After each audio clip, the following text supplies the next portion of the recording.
começando aí a nossa política de educação especial do Estado de São Paulo. Na introdução, ele vem falando que a Secretaria da Educação do Estado de São Paulo, a SEDUC, avançando no firme compromisso de garantir ensino de qualidade e pleno exercício dos direitos fundamentais aos estudantes de sua rede, apresenta em documento consolidado a Política de Educação Especial do Estado de São Paulo. Aí eles vêm trazendo a base disso, Constituição Federal. Eu tenho lá no artigo 1º, no artigo 3º, no artigo 5º da Constituição, essas previsões. E fala que a educação é um direito fundamental, né? Fundamental, que perpassa o acesso, a permanência, a participação e a aprendizagem dos estudantes, dever de garantia a todos. E a respeito da singularidade dos estudantes, então se eu estou falando de educação especial, eu estou falando de inclusão. E eles vão colocar aqui a listinha de quem são essas pessoas. Então está falando estudantes com deficiência, transtornos globais do desenvolvimento, transtorno do espectro autista e altas habilidades e superdotação. A gente tem que lembrar isso lá da LDB, né? Que não é só a pessoa com deficiência, os superdotados também entram nessa situação aqui, né? É assegurado também a educação especial. E diante dos imperativos constitucionais e legais, a perspectiva inclusiva na educação especial impulsiona o Estado de São Paulo a aperfeiçoar políticas públicas, aprimorar transportes, porque se vai ter algum deficiente em sala ou de alguma forma, precisa de um transporte. Às vezes é uma pessoa com deficiência física, tá?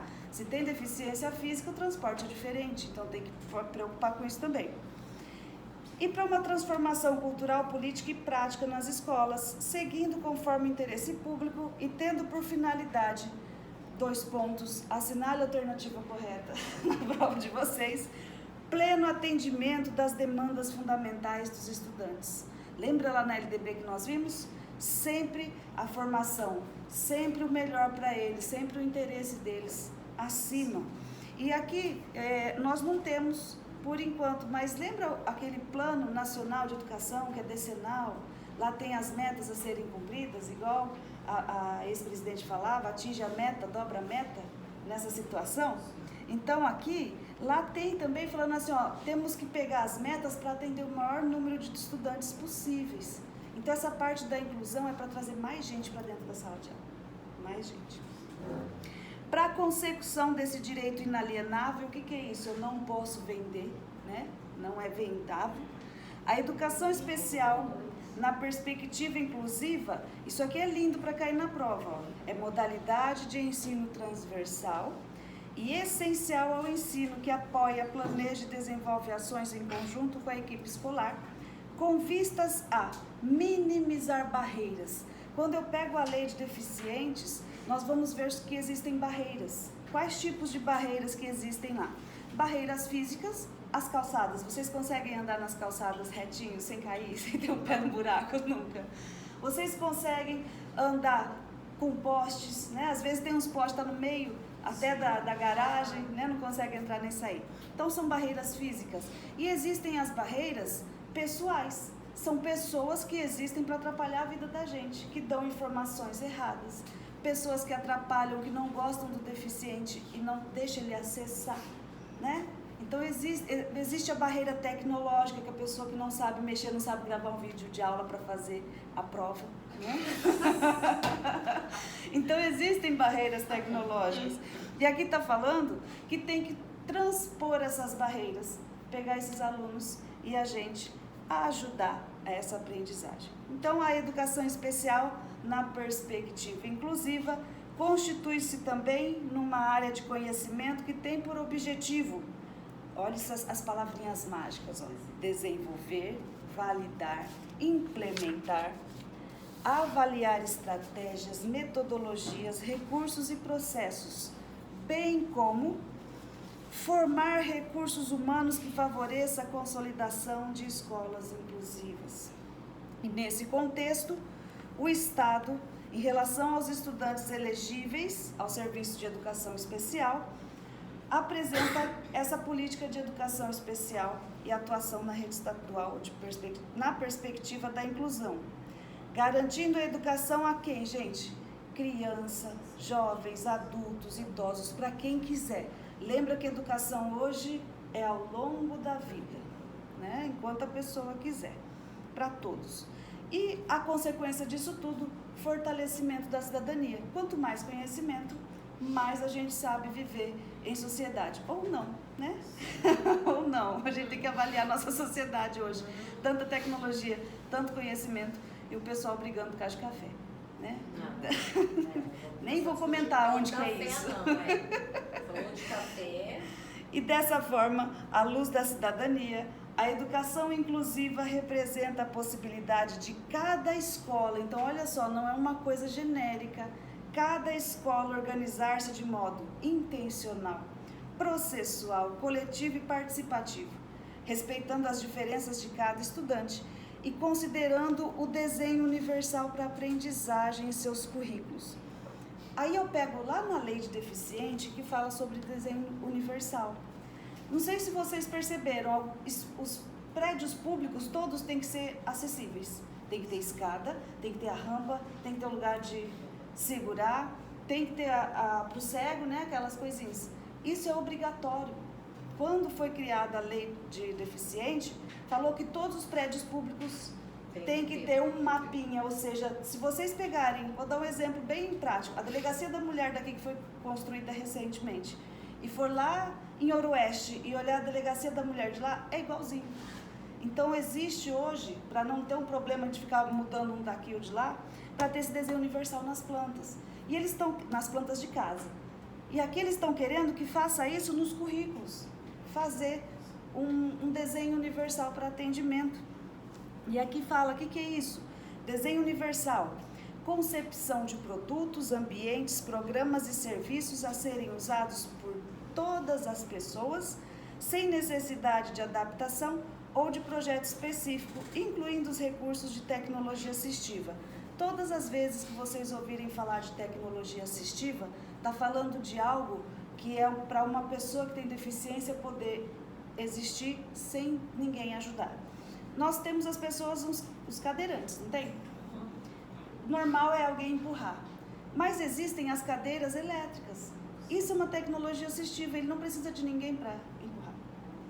Existem as pessoas que têm problema de visão.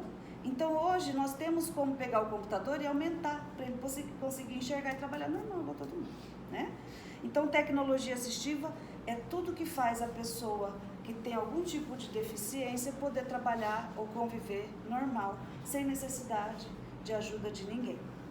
Então isso é a inclusão escolar.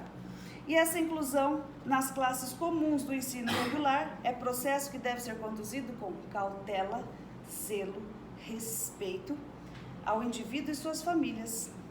Entretanto, a plena inclusão nunca se efetivará sem a prática inclusiva, só papel, só fala, né? E a hora que vai fazer a matrícula, dá um jeito de tirar aquela pessoa para não ser matriculada lá, né? Então, hoje em dia, o nosso foco é fazer essa cultura de inclusão funcionar, sair do papel. Aquelas pessoas que têm o cão-guia, eles estão podendo entrar com os cachorros nos lugares? Porque é obrigatório. Porque tinha lugar que não estava aceitando os cachorros. Lei. É lei. Apareceu até na TV uma vez. Lembro. Mas é lei. Então, por isso, essa introdução é para falar o motivo, né? Inclusão. Trazer, ampliar mais alunos para a escola. Continuando, então, os marcos históricos e atos normativos. Então, aqui serão citados vários documentos de direitos humanos. Então, prestem atenção, porque às vezes eles podem ir nessas bobeirinhas que estão aqui, tá? E educação especial hoje é o queridinho para cair na prova. Eles amam pedir. 10.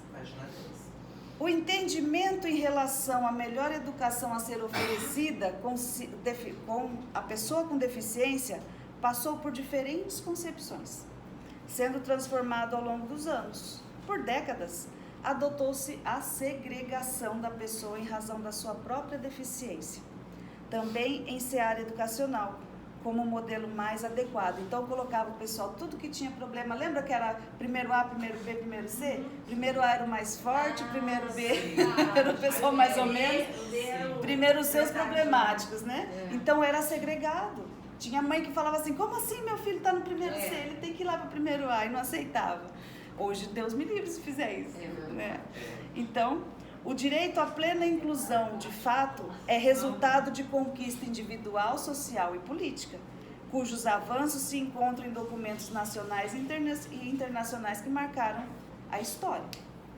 E esses documentos oficiais vão ser citados aqui brevemente, mas não pode faltar. O primeiro a ser citado é a Constituição Federal, querendo falar assim, aonde está falando sobre cidadania?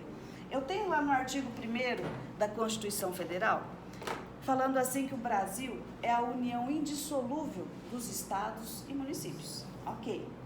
E fala assim que os fundamentos do Brasil, eu faço um mnemônico com os alunos quando eu vou dar essa aula, porque a gente fala em francês, né? Francês. Para a gente lembrar quais são os fundamentos, é o Société de Vaplu, né? Soberania, cidadania, dignidade da pessoa humana, valores sociais, da livre iniciativa e políticos. Então, nós temos pluralismo político, Société de Vaplu. Então, a cidadania está prevista na nossa Constituição já lá de cara no primeiro artigo. Nós temos a dignidade da pessoa humana, está lá no artigo 1º. Né? Então, ele fala aqui que na Constituição Federal a cidadania é fundamento, está lá no artigo 1º, no inciso 2, e ele vem com um eixo falando todas as pessoas com e sem deficiência, garante-se o direito de conviver em sociedade e exercer os seus direitos em igualdade. Não tem problema algum. E aí, nós temos, junto com o artigo 1º, pula o artigo 2º, porque o artigo 2º lá vai falar sobre os poderes, e a gente vai nos objetivos, que aí eu tenho outro mnemônico, que é o COGAERPO, construir, garantir, erradicar, promover. E nós temos aqui, só que a gente não está tendo aula de constitucional, né? A gente veio para cá. O artigo 3º fala que a gente não pode ter preconceito contra ninguém. Não tem. E aí a gente vem, né? É princípio fundamental a igualdade. Todos são iguais perante a lei. Todos. E especificamente aí, onde eu vejo educação na Constituição Federal? Do artigo 204, 205 para frente. É um lugar curtinho, mas é a base igualzinho tem na LDB. Né? A LDB é bem mais completa, mas a base da LDB está lá na Constituição Federal. E fala que, olha aí no último parágrafo da página 10, falando que qual é o compromisso? Igual a gente viu, desenvolvimento da pessoa, preparo para o exercício da cidadania e qualificação para o trabalho. Então, a Constituição e a LDB prevêem a mesma coisa.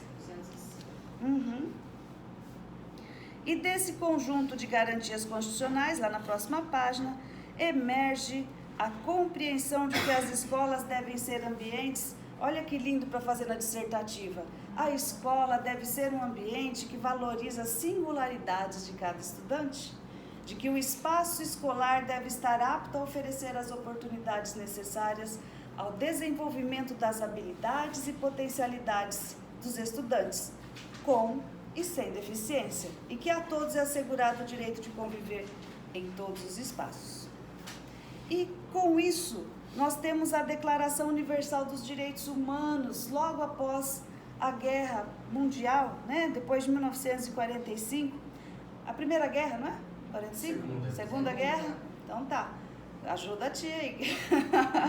Então, pós-Segunda Guerra Mundial, o que eles falam? Gente, se tiver a terceira, vai todo mundo voltar para Machadinha, né? Não vai ter mais ninguém. Então, vamos parar um pouquinho. Aí eles fizeram uma carta de recomendação, que é a Declaração Universal dos Direitos Humanos, que estão aqui. A ONU enviou essa carta e falou assim, vamos tentar ter paz? Então, com base nessa declaração, se vocês pegarem a nossa Constituição Federal, ela é quase toda igual. Ela foi baseada naquilo ali.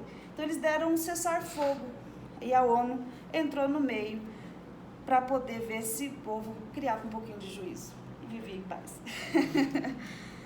Então, aí, em seguida, 1948, essa parte dos direitos humanos, para ir entrando no nosso ordenamento, ela demora um pouco, né? São anos até o Brasil olhar, gostar, ratificar, ir lá para o Congresso aceitar e entrar no nosso ordenamento. E aí vem na sequência, direito das crianças. Olha lá da ONU de novo, Convenção do Direito das Crianças de 1989. Apontou a necessidade de assegurar à criança com deficiência o acesso à educação e o direito à integração social e ao desenvolvimento individual. E a declaração de Jongchen, na Tailândia, por isso que já fala até com sotaques, né? Jongchen. Na Tailândia, de 1990, logo em sequência, a Unesco. Então, esses nomezinhos para cair na prova. Então, tem ONU, tem Unesco, né, do Jongchen, tá aí, a Constituição Federal. E nessa da Tailândia, falou que a educação, a ideia de educação para todos, tem que estar firme e forte mesmo. E em sequência, as grandes conquistas, temos o Marco Internacional, Declaração de Salamanca. Esses direitos internacionais, eles têm os nomes, eles são chamados de regionais. Eles têm o nome do lugar onde foi feito, onde o pessoal se reuniu e fez. Né? Então, 1994, que aí teve um movimento de inclusão social mais forte. E elevou a ideia de inclusão para todos. E o Brasil é signatário dessa Declaração de Salamanca. Então, o Brasil segue esse rito. Se vocês olharem lá no ECA, é que não cai para vocês nesse concurso. Na parte onde fala de adoção, quem é estrangeiro, se ele morar num país onde não faz parte desses tratados lá de Haia, onde fala de proteção de crianças, não pode adotar criança no Brasil. Sério? Tem o tratado. O Brasil faz parte da proteção das crianças. E se vem de fora, o que acontece? Vai levar mão de obra se for assim, né? Leva as crianças e depois você nunca mais vê. Então, aonde essas pessoas moram, o país deles tem que fazer parte do tratado onde fala que vai proteger as crianças, senão não pode adotar criança aqui no Brasil. Então, o Brasil é signatário dessa Declaração de Salamanca, onde fala sobre a inclusão. E a declaração abriu um novo período, e olha aí o que fala um dos itens dele. O direito de cada criança à educação é proclamado na Declaração Universal dos Direitos Humanos e foi fortemente reconfirmado pela Declaração Mundial sobre Educação para Todos. Qualquer pessoa portadora de deficiência tem o direito de expressar seu desejo com relação à sua educação, tanto quanto estes possam ser realizados. Pais possuem o direito inerente de serem consultados sobre a forma de educação mais apropriada às necessidades, circunstâncias e aspirações de suas crianças. Então, aí ele vem trazendo uma parte, né, desse documento que vem trazendo. Sempre o benéfico, sempre as escolas inclusivas têm que acomodar, tem que ter um lugar bom, tem que ter aceitação, que é o principal. Não adianta nada ter um prédio maravilhoso e a hora que chega lá é totalmente discriminado. Aí não adianta. Qual que ia ser o último artigo que os pais devem ser consultados? Isso aqui está dentro da Declaração de Salamanca, está aqui no finalzinho. Isso que eu passei, que eu estou falando, na continuação, aí na página 12, está falando sobre as concepções e os ordenamentos internos dos países. Então, essa Declaração de Salamanca, então é o nomezinho provável que apareça, né? Porque ele é o principal. É o principal referencial das ações junto aos estudantes com deficiência. Então, é um tratado direcionado para a educação especial, né? Tratado, Declaração de Salamanca. E em 1999 fizeram uma outra reunião e chamou de Convenção Interamericana para a eliminação de todas as formas de discriminação contra as pessoas portadoras de deficiência. E isso aqui, ele é conhecido pelo local, foi em Guatemala. Então, ele é conhecido como Convenção de Guatemala. E 26 países que fazem parte das organizações dos estados assinaram, né? Fazem parte, incluindo o Brasil. Eles reafirmaram, então, que vão proteger, que vão trazer a educação mais próximo e melhor possível para quem tem deficiência.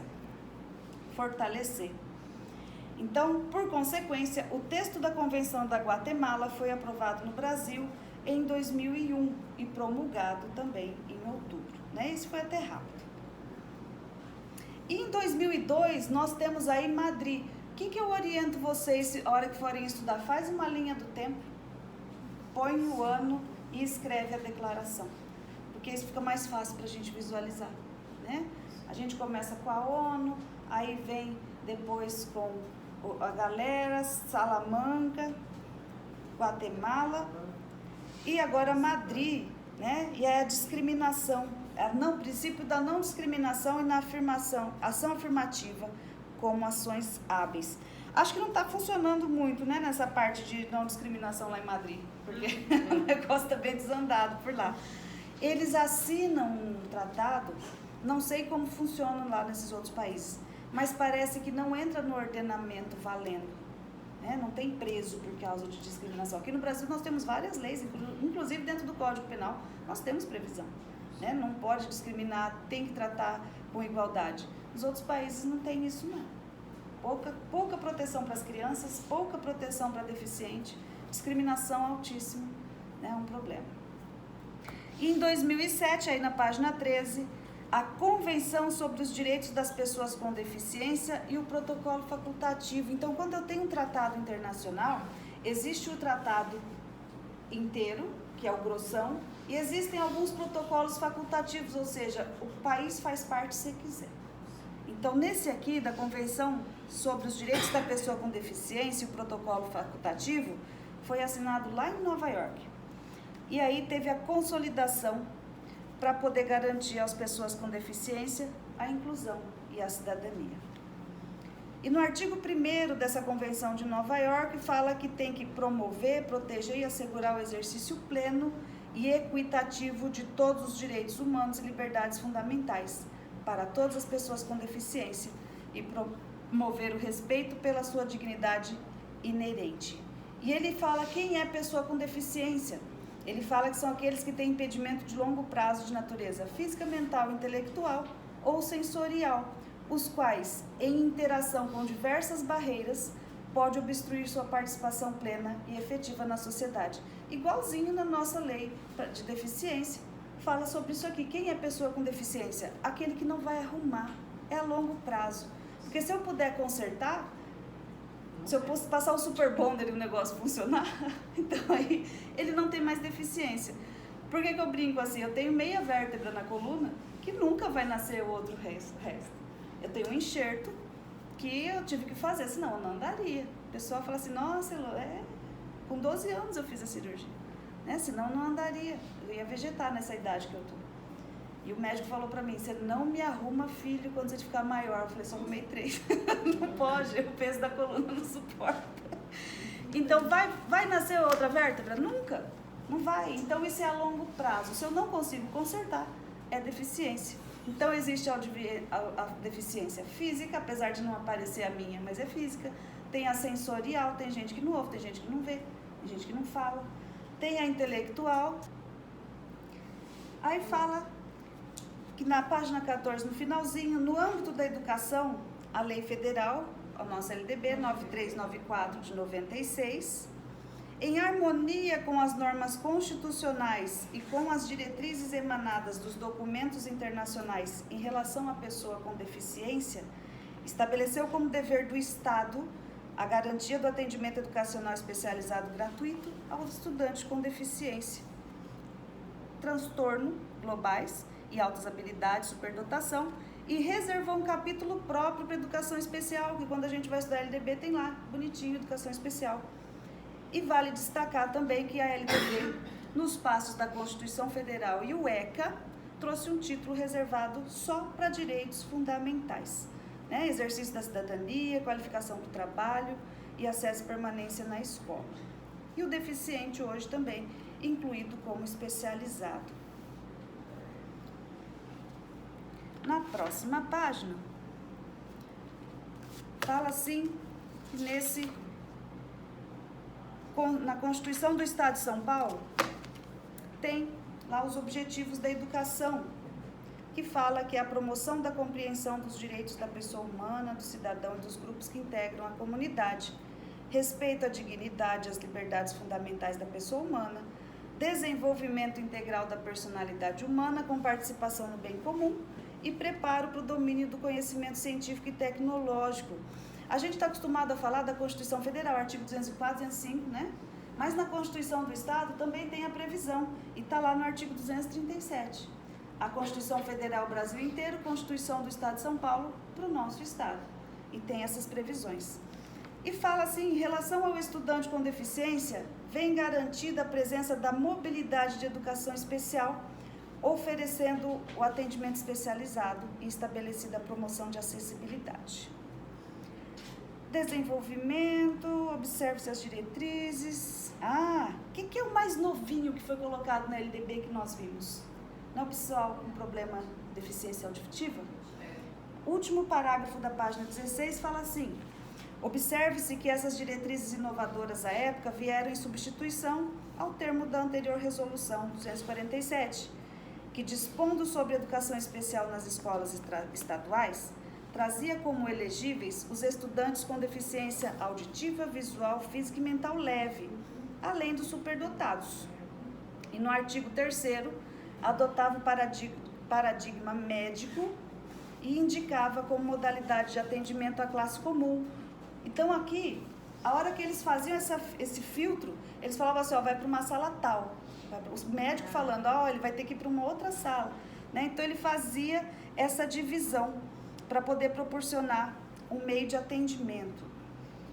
E as políticas públicas incluíram o Programa Estadual de Atenção à Pessoa Portadora de Deficiência. É um decreto do Estado de São Paulo, 33.823, de 91. E ele traz para a integração de um monte de secretarias, para poder dedicar quem, gente? Estudantes com cegueira ou visão subnormal. Está no finalzinho do parágrafo aí. Para poder... Na página 17, primeiro parágrafo. Então, hoje, nós temos tratados internacionais, nós temos documentos estaduais e documento federal trazendo sobre inclusão, para a gente fazer o máximo possível para as crianças, para os adolescentes, né? E sempre através de ações. As diretrizes. Na página 19, porque aqui eles estão falando sobre um processo que correu aqui no estado de São Paulo sobre a parte de inclusão. Né? Mas na página 19, ele vem falando o seguinte, tem uma citação aí da decisão que o juiz deu, e fala que a política pública desejada pela lei ainda não se encontra implementada. Há diversos autistas que ainda demandam de intervenção judicial para obter um atendimento mínimo por parte do Estado. Há muito que caminhar para se fornecer um tratamento adequado.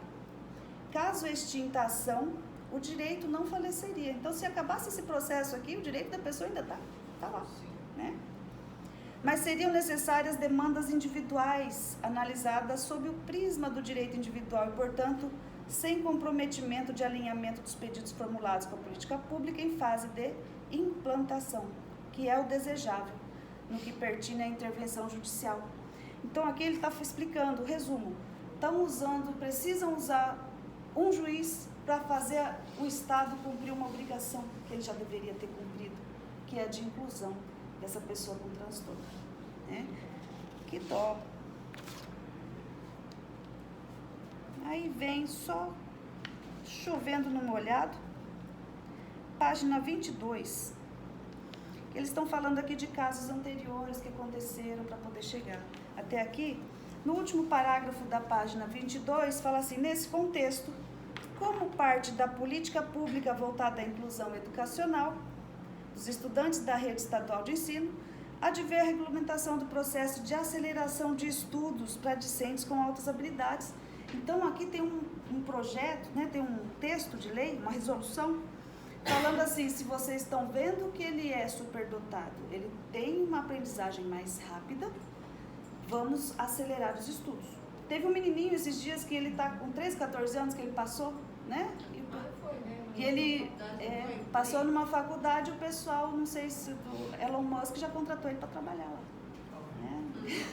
Super dotado ao extremo. Teve acho que 22 anos foi Primeiro advogado. Ele já foi morar nos Estados Unidos. Alguém contratou ele lá para ganhar. Não, é ótimo. Né? Então, aceleração dos estudos para aqueles que precisam. Porque se você deixar aquela criança que ela é super dotada e ela precisa ela tem que absorver. Se você não dá, o que acontece? Né? Vai ficar frustrado. Nós temos que mais aqui? Princípios em harmonia, 17 de janeiro de 2014, programa de atendimento à pessoa com igualdade. Cumprimento, diretrizes, regulamentar resolução dos transtornos, revogando. Página 27, só ainda passando o que já aconteceu, preparação profissional. E na página 29, último parágrafo. Ao estudante elegível aos serviços da educação especial com direito à matrícula em classes ou turmas do ensino fundamental ou médio, também permaneceu assegurado o atendimento educacional especializado em salas de recursos, no contraturno escolar, constituindo-se de atividade, recursos de acessibilidade e de estratégias pedagógicas voltadas ao desenvolvimento e à plena participação. Então, hoje ainda existe esse direito dele fazer um contraturno para poder aprender um pouquinho mais. E lá no Barose.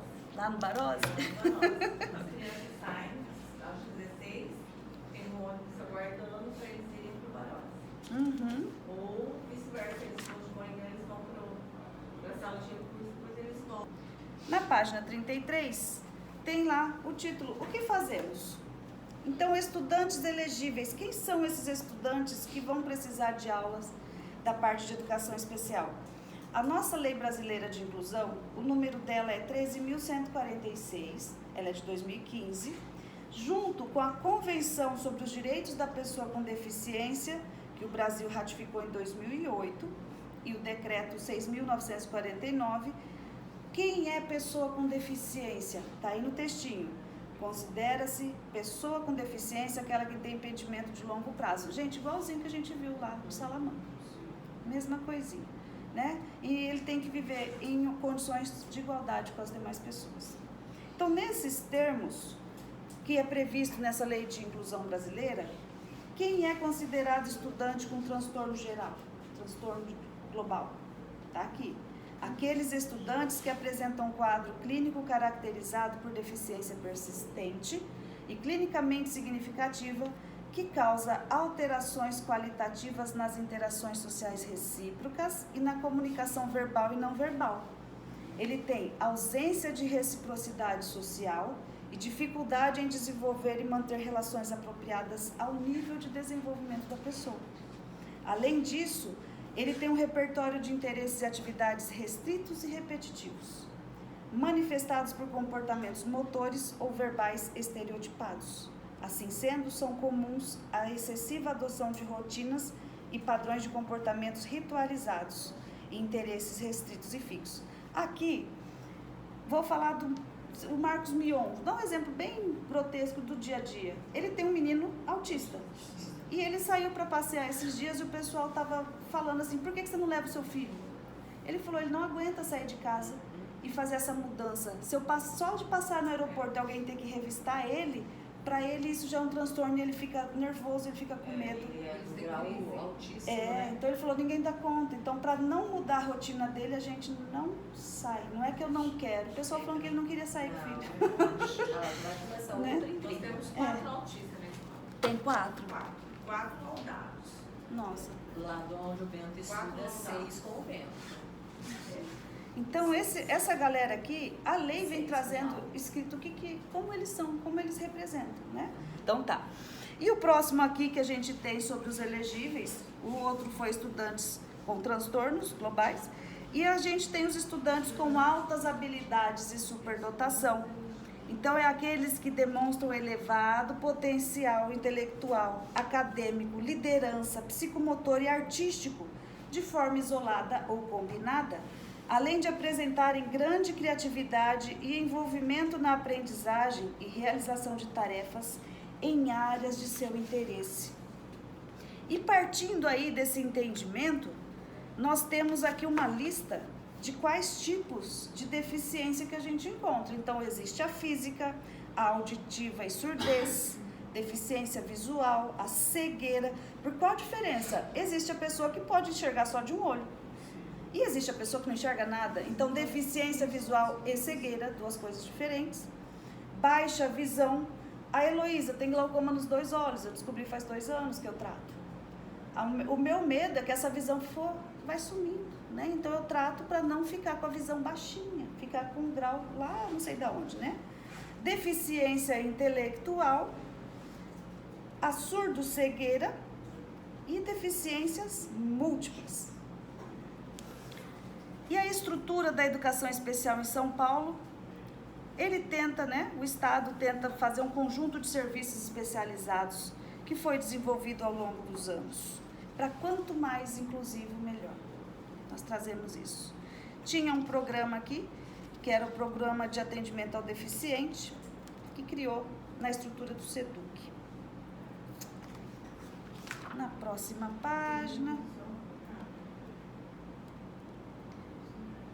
Demodê, importante notar o SEDUC, professor especializado, que isso aqui se eles forem perguntar, página 38, é aquele docente que devidamente habilitado, então ele fez um curso, tem diploma, por área, deficiência auditiva, visual, física, motora, intelectual, TEA, ou altas habilidades de superdotação, atua na mediação pedagógica necessária ao atendimento das necessidades educacionais específicas dos estudantes. E atualmente professor especializado da rede estadual de ensino, atua nas salas de recursos das unidades escolares, ofertando o AEE no contraturno, de forma complementar. Lembra que nós vimos as 40 horas, tanto que tem que ficar complementando? Temos aqui o contraturno. E o atendimento educacional especializado é um serviço disponibilizado para o estudante elegível como característica complementar ou suplementar no apoio de processo de aprendizagem. E o que eu tenho que destacar aqui, ó, o AEE não é substitutivo do ensino regular, porque vai falar assim, ele é deficiente, vou pôr só na sala à tarde. Não é. Ele vai fazer o ensino regular e ele vai no contraturno para poder aprender mais. É um reforço, digamos assim. Isso.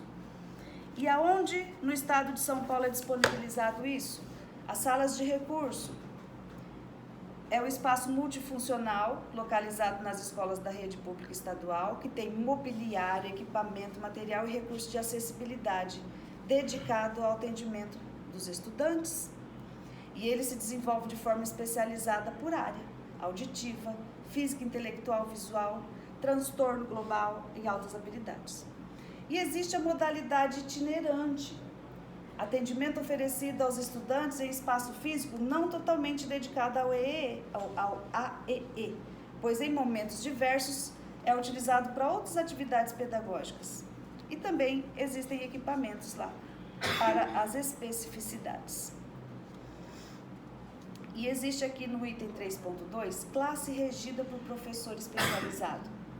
É uma forma de atendimento educacional desenvolvido pelo professor especializado com estudantes que demandam apoio muito substancial em decorrência de severa deficiência intelectual, grave deficiência múltipla ou grave comprometimento. Então, é na escola que se desenvolve esse atendimento e em turmas de até 7 estudantes. Então, aqui a gente está vendo a primeira limitação. Vocês não viram em nenhum lugar falando sobre limitação de alunos. Aqui, até 7, no máximo. E esse tipo de atendimento é ofertado em caráter excepcional e vem sendo desativado ao longo dos anos. Mas que inclusão é essa? Diante da efetivação da inclusão dos estudantes, e reforça-se que trata-se de um processo de transição. Existe o professor de Libras, né? Não sei se alguém vai concorrer para essa área. Muitos concursos da região estão saindo especificamente pedindo isso. Existe o atendimento escolar domiciliar. Lembra da LDB falando que aquele aluno que estava doente, que precisava de atendimento em casa? Nós temos aqui falando sobre isso, que fala que é serviço ofertado por tempo determinado por médico aos estudantes que não podem frequentar as aulas nas unidades escolares em virtude de suas condições de saúde, garantindo assim a continuidade do processo de ensino e aprendizagem. E aí fala que na resolução 25 de 2016, no artigo 1º, fala que o atendimento escolar domiciliar destina-se a alunos matriculados em escola da rede estadual que se encontram em tratamento médico por problema de saúde, cuja gravidade exija seu afastamento. E o artigo 9º caberá ao professor, no decorrer do atendimento escolar domiciliar, exercer as seguintes atividades: preencher com a equipe pedagógica da escola e os pais responsáveis pelo aluno o plano de atendimento individualizado. Então, tem um papelzinho aí para fazer, né? Tem toda uma sequência do como o professor tem que se portar para poder atender essa criança em casa. E existe o atendimento escolar em ambiente hospitalar, porque aqui a gente falou de um aluno que ficou em casa, e aquele que fica no hospital. Então, é serviço ofertado aos estudantes que se encontram internados em ambiente hospitalar, garantindo o processo de ensino. Aí nós temos a resolução 71 de 2016, falando que essas crianças que estiverem com problema de saúde, internação em hospital, terão atendimento educacional especializado em ambiente escolar, conforme está contido nessa resolução. E o parágrafo 1º fala assim: fica assegurado pelo tempo que for necessário o atendimento educacional especializado ao aluno, cujo período de internação para o tratamento a que se refere esse caput seja superior a 15 dias. Então, nós já achamos aqui algo que define. Acima de 15 dias, ele tem direito a que esse professor vá ao hospital para atender ele, né? A entidade, o hospital, tem que ceder um espaço para poder ter essa administração pedagógica, digamos assim, como se fosse uma escola. O menino lá no olho, Tadinho. estudando. Mas você sabe que isso ajuda ele a melhorar, que ele vai esquecer um pouco, né? Vai dar um outro foco. E os cuidadores, quem são essa galera? Profissional capacitado, que proporciona o atendimento e apoio necessário aos estudantes, cujos impedimentos físicos, mentais, intelectuais ou sensoriais lhe acarretam dificuldade de caráter permanente ou temporário no cotidiano escolar. Então, aquele que ajuda, né, a criança no dia a dia, de cuidador. Nós temos também o transporte regular e transporte adaptado. Lembra que a LDB fala, transporte municipal é o município quem arca e transporte estadual é o estado quem tem que garantir. E se tiver alguma linha que for deficiente físico, ele tem que estar adaptado, né? Porque senão vai estar excluindo essa parte dos alunos com deficiência.